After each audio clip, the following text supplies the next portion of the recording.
A bit on NFL, guys. So I lost some followers right there talking about college basketball. Not everyone likes college basketball as much as me, but I had to get it in with the Final Four going on, guys. And NFL draft buzz. So last week, San Francisco, what they ended up doing was, I think Friday, San Francisco, they love one of these quarterbacks, or they're happy with any of the quarterbacks that they could get because they move up from 12 to 3 and, basically let Jimmy Garoppolo know, hey, we're going to draft a quarterback. So, if you thought San Francisco was moving up for maybe Pitts or a tackle or, you're just wrong on this one. They're going to get a quarterback. It's going to happen. So we'll see what San Francisco does, who they go after. There's basically 3 choices because Trevor Lawrence and Zach Wilson are probably 95% going to go number 1 and number 2. So with number 3 pick, you either have Justin Fields, quarterback Ohio State, quarterback Trey Lance, North Dakota State, and you have a Mac Jones, very accurate quarterback out of Alabama, national champion last year. Okay, so those are the 3 quarterbacks you have to choose from. So Justin Fields, you have the freak athlete at his size, running running a 40 under 4.4. That's special. He showed a lot of arm talent that I already knew he had. Been a winner at Ohio State. Played in a national championship game, made it to the college football playoff last year. You could go with him. You could use his tools. Maybe sit him for a year behind Garoppolo. Boom, you got a bona fide starter in the NFL with Justin Fields. Could be a top 5 quarterback in the league one day. Then you have a Trey Lance who is he has a lot of tools. Guy is a great athlete. Lit it up last year in 2019 at North Dakota State. Dad was a fringe NFL player, so almost made it to the NFL. Maybe got into some camps, but didn't kind of make it. Didn't have a career out of it per se. And then he's very toolsy. He can run. He ran for over 1,000 yards, 14 touchdowns last year. Threw 28 touchdowns, no picks. Could possibly use a year to sit. Or you go with Mac Jones, a guy who led this Alabama football team to the national championship this year, throwing to some great receivers in Jalen Waddle, Devontae Smith. Also had a great running game with Najee Harris.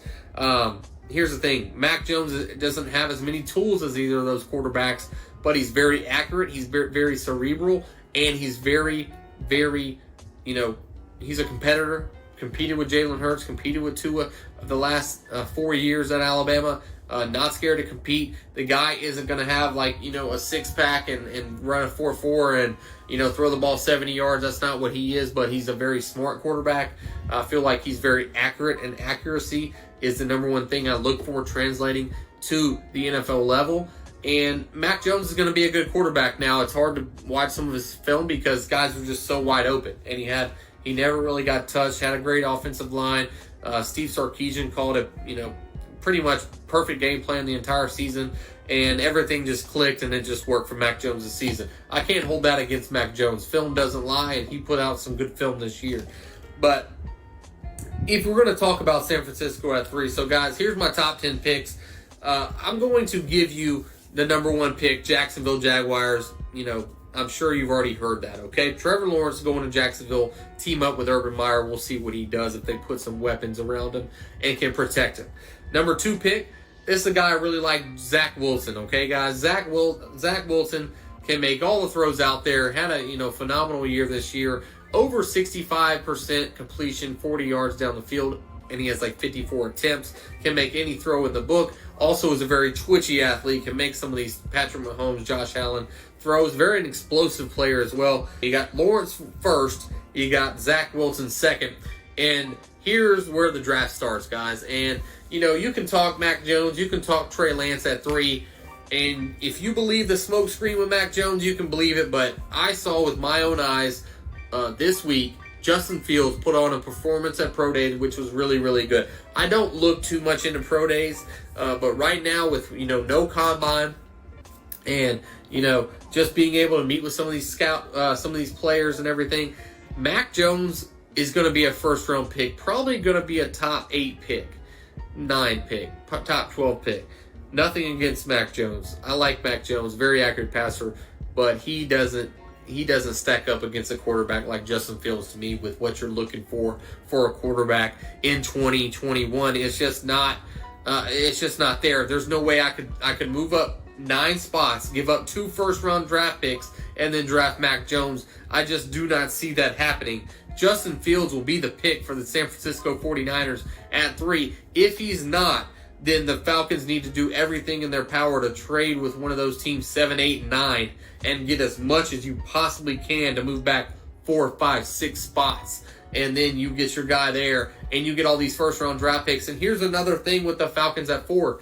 You get all these draft picks, guess what you can do? You can move back into this year's draft and get a player like Ojulari from UGA. Or you can get possibly a corner, Caleb Fairley from Virginia Tech. You want to go running back and get a power runner for this Arthur Smith scheme, you go and get you a Najee Harris. I mean, the possibilities are endless. If you think Pitts is your guy at 4, or if one of these quarterbacks, Lance, Jones, Fields, whatever, is at 4, you pick him. But at the end of the day, if I'm Terry Fontenot and I'm Arthur Smith and I'm trying to build my own team, and I know I have a lot of holes on this roster, limited cap space, I'm going to try to build for the next 3 years with Matt Ryan and his restructured contract. Julio Jones at the end of his career with the Atlanta Falcons. Try to win with what you got. Put some weapons around these guys, and then try to build this defense. Defense. I understand if you want to pick a Kyle Pitts or one of these offensive players in the first round, but a lot of these picks need to be on the defensive side of the football. We need to address the safety position, the cornerback position. Also, the defensive line, outside, pass rusher. We need that. I mean, we need so many things. Possibly could use another guard. Possibly could use a running back. At the end of the day, I just don't see the Atlanta Falcons picking a quarterback at 4. Try to trade out, but if they stay right now with how I have it right now, I'm going Kyle Pitts, the freak athlete out of the University of Florida, 3-year starter at Florida. Had 8 touchdowns this year. Missed some times because of a concussion. Ran a 4.44 today at his size. 73-inch wingspan. I mean, the guy is just, to me, he's the best player outside of a quarterback in the entire draft. And if you like Travis Kelce, and you like picking him every year like me in fantasy, and you like, man, I want a weapon like that on my team, Kyle Pitts is that guy. And if the Atlanta Falcons can have him for 10 years, you go ahead and pick him right now. You give Matt Ryan that security blanket that he had earlier in his career with Tony Gonzalez, and you move on. You turn that pick in very quickly if you stay at 4. If you trade out of 4, there's a possibility you may get him at 7, 8, or 9. So we'll see what happens with the Atlanta Falcons. They have the most valuable pick in the entire NFL draft. New GM, new coach.